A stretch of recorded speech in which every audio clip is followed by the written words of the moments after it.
Hello everybody, welcome back to Summer of Chess.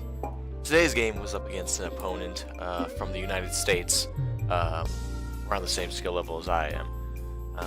Match began with King's Pawn on e4. I opened up with Nimzovich defense.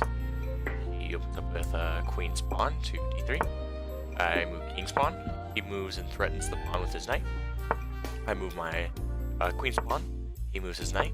And so I attack with the pawn, which he cannot take, as it would simply be a matter of that or this. He pulls back his knight, and so I move my bishop on the white square from c to g4.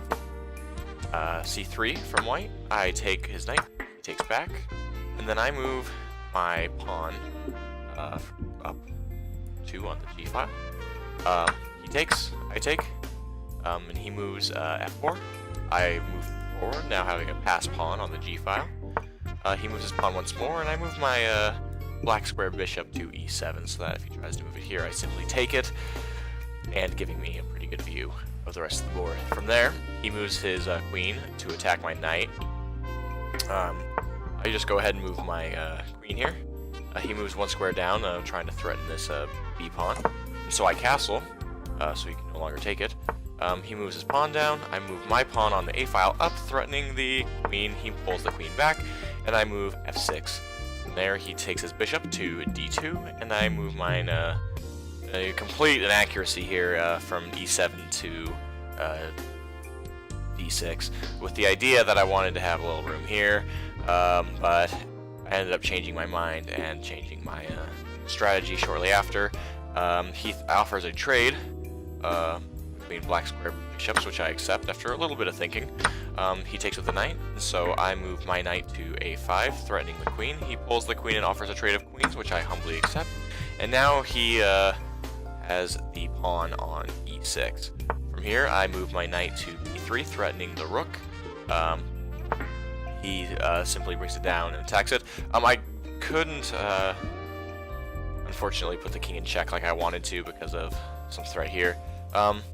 So I pull back the knight with some pressure on this pawn right here, which is still being overlooked by the white square bishop. He moves h3, and I really don't have much of a choice but to take this, and so he takes with his bishop. And at this point, I make a interesting blunder. As you can see here, if you look closely, this was in a bullet game. Sorry, not a bullet game, a blitz game. And so I guess I didn't really see it.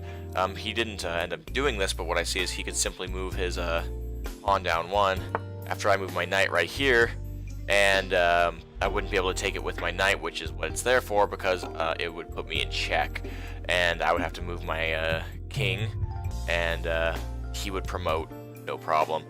He didn't see this though, and he moved his knight, and so I simply moved my king over to b8. From there, he moves f4.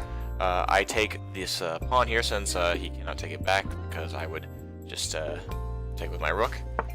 He moves his pawn down 1 on the f-file, and so I move my knight over to c5.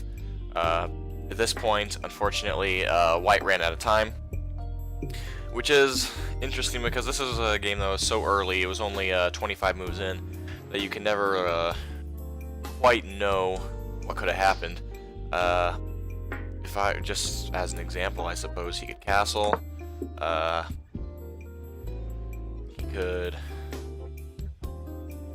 I don't know. I mean, this is completely up to him. I don't understand his thought process.